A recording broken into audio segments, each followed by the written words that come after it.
Aujourd'hui, à 100% animal, un animal mystérieux. Est-ce que l'araignée à fouet est un scorpion ou une araignée? Je m'appelle Anaïs Favron et je vous souhaite la bienvenue à 100% animal.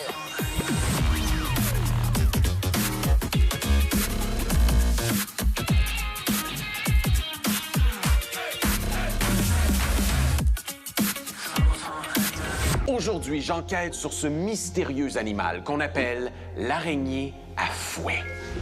Vous allez me dire, c'est pas si mystérieux que ça si on sait que c'est une araignée à fouet.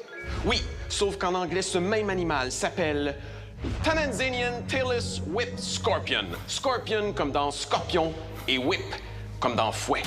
Et c'est là tout le mystère. Cet animal est-il une araignée ou un scorpion? Originaire d'Afrique, l'araignée à fouet est intrigante. Sa forme et ses nombreuses pattes rappellent l'araignée, mais son corps aplati, muni de pinces, fait plutôt penser au scorpion. Malgré son allure terrifiante, elle n'est pas dangereuse pour l'homme et peut être manipulée sans risque par Tommy Saint-Laurent, un spécialiste qui m'assiste dans mon enquête. Tommy, est-ce que l'araignée à fouet est un scorpion ou une araignée? Ça dépend. Qu'est-ce qu'une araignée? Pour répondre à la bonne question de notre spécialiste des insectes, Tommy, je décide d'interroger Tommy, notre spécialiste des insectes. Qu'est-ce qu'une araignée? Normalement, pour qu'un animal soit une araignée, on doit avoir 6 à 8 yeux. On doit avoir 2 parties. La première partie, le céphalothorax, sur lequel sont pris les 8 pattes. Et on va avoir l'abdomen, au bout duquel on retrouve les glandes filiaires. Les glandes filiaires, c'est quoi ça? Les glandes filiaires, c'est ce qui sert à produire la soie chez les arachnides. Pour les toiles d'araignée. Suis-moi. De retour au vivarium, Tommy et moi examinons notre sujet. Donc, les yeux, il y en a combien? 2 yeux? Entre 6 et 8. Donc, c'est bon, ça pourrait être une araignée. Oui, effectivement. Et là, il reste à déterminer si elle produit du fil.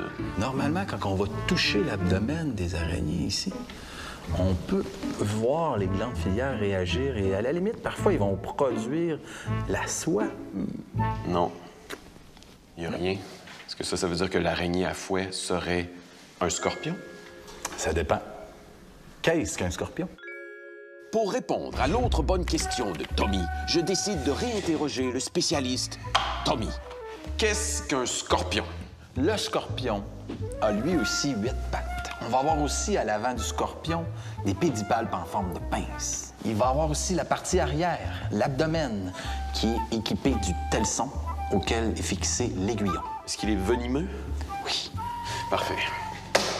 De retour sur le terrain, je constate que l'araignée à fouet a une paire de pinces, comme le scorpion. C'est les pinces à l'avant, n'est-ce pas? Pince ou pédipalpe. Et 8 pattes. 1, 2, 3, 4, 5, 6. Et puis avec les 2 d'en avant, 8. C'est pas tout à fait des pattes, Mathieu. En réalité, c'est des pattes anténiformes. C'est des pattes qui jouent le rôle d'antenne. Ah, donc elle se déplace pas avec ces pattes-là. Exactement. Corrige-moi si je me trompe, mais je ne vois ni telson, ni aiguillon venimeux. Exactement. Fait que c'est pas un scorpion? Non. Voyons que mon enquête s'effondre. Tommy décide enfin de tout avouer. Mais c'est quelle sorte d'insecte? C'est pas un insecte. Hein? L'araignée à fouet n'est pas un insecte. Ah! Je comprends plus rien. C'est un amblipige, Mathieu. Et c'est quoi, ça, un amblipige? Un amblipige, c'est une sorte d'arachnide un peu particulière parce qu'elle est dotée de 4 paires de pattes. Sauf que 2 de ses pattes avant lui servent pour sentir et toucher dans son environnement. En plus, t'as les pédipalpes en avant. Ça sert à attraper les insectes pour les apporter à sa bouche. Ce sont des caractéristiques propres aux amblipiges. Aha!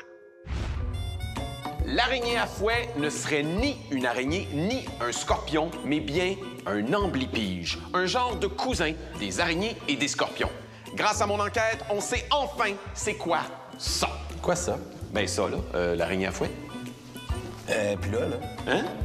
qui a laissé la porte ouverte?